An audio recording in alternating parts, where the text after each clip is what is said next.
Imagine you had all the camera gear in the world. You had instant access to every lens, every body, every filter, and schematic. It could be whichever brand of your choosing.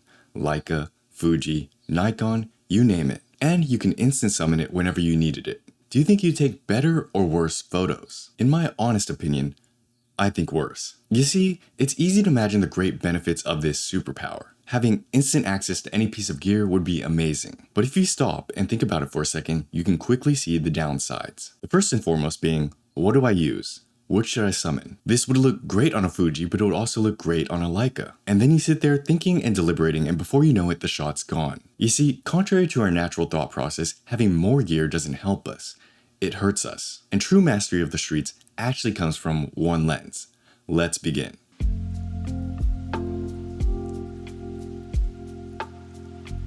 Decision fatigue.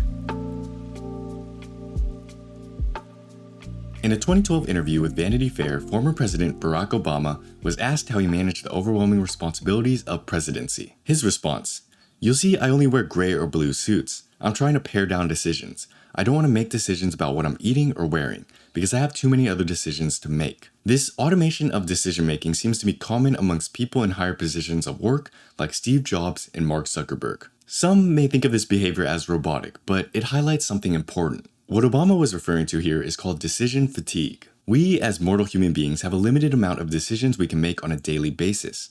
Every decision you make, big or small, important or irrelevant, drains us of our decision-making power, kind of like a stamina bar in a game. And when our stamina bar is very low, it becomes extremely taxing to make even the easiest of decisions. Therefore, it's in our best interest to not only learn how to make better decisions, but also make less decisions, so we can make better decisions. Whether you're a simple guy trying to improve your photography or the president of a country, it all applies. Take, for example, coming back home from a long day at work. You're exhausted, you're tired, and maybe you're irritated from people. At that point in time, you don't want to make any decisions. When your partner asks what you want to eat, you might reply, "You can pick. I don't know.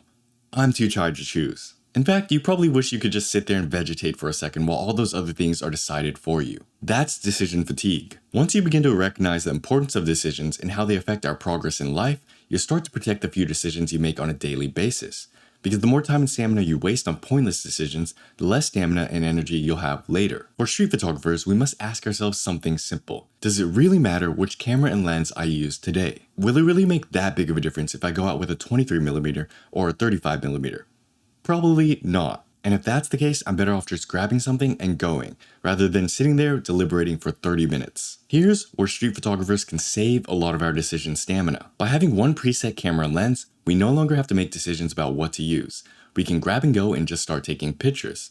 Furthermore, when we're out in the field, we don't need to think about switching lenses. Everything is predestined, preset to the setup we know works best, or the one we wish to improve on. And then we can save our decisions for the more important parts. Is this a photo-worthy shot? Which settings should I use? How do I frame or compose this well? Which will make a more direct impact on the quality of our photos. Mastery of the streets comes from one lens.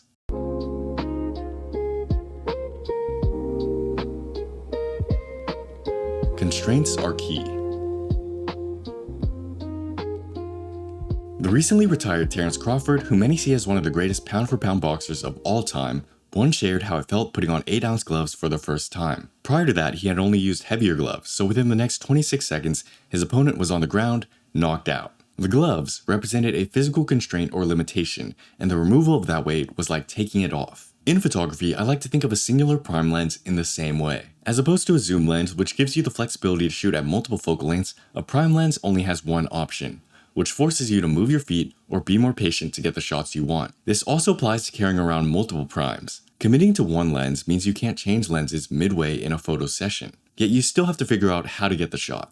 Constraints are key to any discipline, whether it be photography or boxing. It's often we think having more options or a greater range of focal lengths as being better, but in actuality, it's worse for our growth, because it's denying us the opportunity to learn how to work around that limitation. It also adds to that decision fatigue we talked about earlier. The more focal lengths at your disposal, the more time you'll spend picking between focal lengths rather than getting the shot. As opposed to shooting with just one prime lens, the focal length is already decided. You just have to get the shot. Now you might be thinking, so what if I treat a prime lens like weighted gloves? And then when I go back to a zoom lens, it should be much easier, right? In some aspects, yes. Personally, I've had many moments where I'd spend a lot of time with a single prime, and then when going back to an 18-55, I'd be surprised with how much easier it is. But despite that, I still prefer to commit to a 35mm equivalent for street photography. I find that although I have less range, my focus is clearer. Instead of trying to do 5 different things well, I only have to do one thing really well, and that's often easier. Plus, the more I practice, the better I get, making me understand photography more. So whether you want to commit to the focal length or just treat it like a training tool, I'd recommend spending at least a month with a single prime. It might change your photography completely.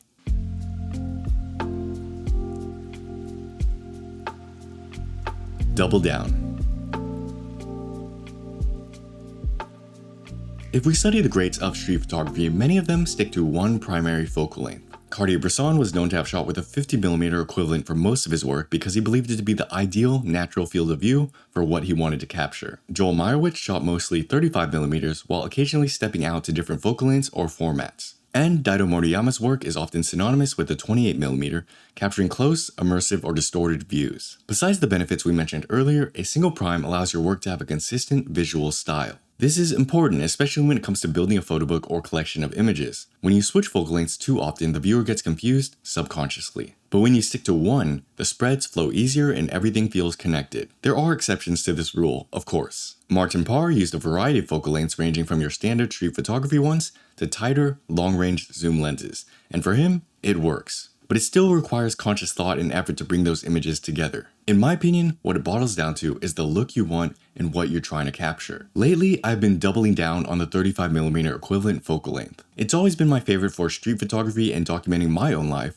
but for the past couple of years, I've been experimenting with many other lenses. I felt like it was a good move to try different things, get a feel for other looks, and expand my range. Lenses like the XF33mm f1.4 and the 50mm f1.4 Super Takumar taught me a lot, but they weren't exactly what I wanted to capture. So I've learned that what I want to see, capture, and express is the 35mm in all its glory. It's challenging in ways, forces me to get in the mix and limits my range, but that's what looks best to me. I'll use other lenses for things like landscapes and travel, obviously, because I'll need the range. But my street photography has shifted more from what do I need to learn to what do I want to show. In my head, what I want to show is too difficult to capture if I use multiple focal lengths. I'd be spreading my shots thin and wouldn't get good enough to reach the level needed to express that. And since much of street photography is coincidental, I want as many coin flips as I can get to roll into the 35mm equivalent basket, which requires going deeper and deeper into one specific look rather than an inch deep and a mile wide in many. You see, many people view focal lengths as an arbitrary number, and they look at other popular photographers and copy what they use. So-and-so uses this, so I'll use that. But as you gain more experience in street photography, you'll begin to recognize what each focal length is good and bad at, and you'll start to link the focal length to a particular look in your head. The look in your head that excites you, that you want to do more of, is the focal length you should be using. Everything else, you can ignore. Think of it like multiple hands grasping for money. Money is a representation of creativity and attention. We've only got so much of it, so we're better off spending it on the things we really want. And spending it on the things we kind of want is still less satisfaction than spending more on the primary thing. In that case, it makes more sense to double down and use more of our attention and creativity on the stuff we really want to capture, rather than the stuff we kind of want to capture. Make sense? So that's why mastery of the streets comes from one prime lens. If you're going to remember anything, remember this. 1. Decision fatigue will make things harder. 2. Constraints are key to improving. 3. Double down on the look you want to capture. I hope this helped. If it did, please share this with a friend. And if you want to learn more about improving your photography, shoot more and stress less, check out Photography Systems. It's there we cover everything from the process of improving your photography to the psychology of it all. If you found this useful, I think you'll find that useful. Anyways, thanks for watching. Happy shooting. I'll see you in the next video. Peace.